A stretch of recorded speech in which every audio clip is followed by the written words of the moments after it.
জাতীয় শিক্ষানীতি বাতিল করতে হবে, বিদ্যুতের বাসুল কমাতে হবে।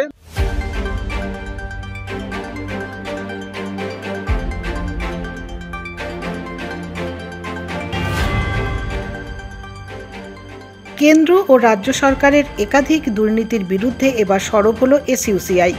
বুধবার দুপুরে শিলিগুড়ির বাঘাযতীন পার্ক থেকে মিছিল করে এসডিও অফিসে এসে স্মারকলিপি প্রদান করা হয়। এদিন 5 দফা দাবিতে এই স্মারকলিপি প্রদান বলে জানা গিয়েছে। মূলত কেন্দ্র রাজ্যের মূল্যবৃদ্ধি, বেকারি, জাতীয় শিক্ষানীতি, কৃষিনীতি, দুর্নীতি সহ আরও কিছু অভিযোগ জানিয়ে স্মারকলিপি প্রদান করা হয়। এদিন এই মিছিলে অংশগ্রহণ করে এসইউসিআই এর সদস্যরা। জাতীয় শিক্ষানীতি বাতিল করতে হবে, বিদ্যুতের বাসুল কমাতে হবে এবং যেটা স্মার্টফোনের মাধ্যমে যে বিদ্যুতের সেটা বন্ধ করতে হবে। কৃষকদের এমএসপি চালু করতে হবে এবং যে দুর্নীতি, যেটা আকাশ ছোঁয়া দুর্নীতি কেন্দ্রীয় রাজ্য সরকারের, সেটা বন্ধ করতে হবে। নারী নির্যাতন বন্ধ করতে হবে। এই দাবিগুলোকে নিয়ে আমরা আজকের এই মিছিল করছি।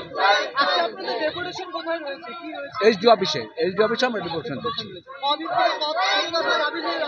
হ্যাঁ, 5 দফা। এখানটাতে আমরা জেলা কমিটির মেম্বাররা আছি। হ্যাঁ,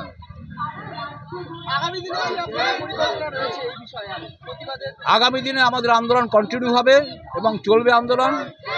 আপনারা সকলেই দেখতে পাচ্ছেন যে সামনে লোকসভা নির্বাচন এবং কেন্দ্র এবং রাজ্য সরকারের যে আকাশ ছোঁয়া দুর্নীতি আজকে মানুষ দেখছে, নেতাদের চরিত্র, এবং এরাই যদি ক্ষমতায় যায় তাহলে মানুষের অবস্থা আরও খারাপ হবে।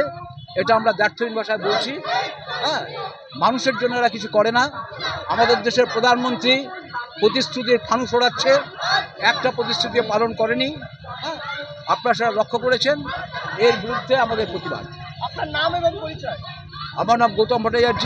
আমি এসইউসিআই দলের দার্জিলিং জেলার সম্পাদক এবং রাজ্য কমিটির সদস্য।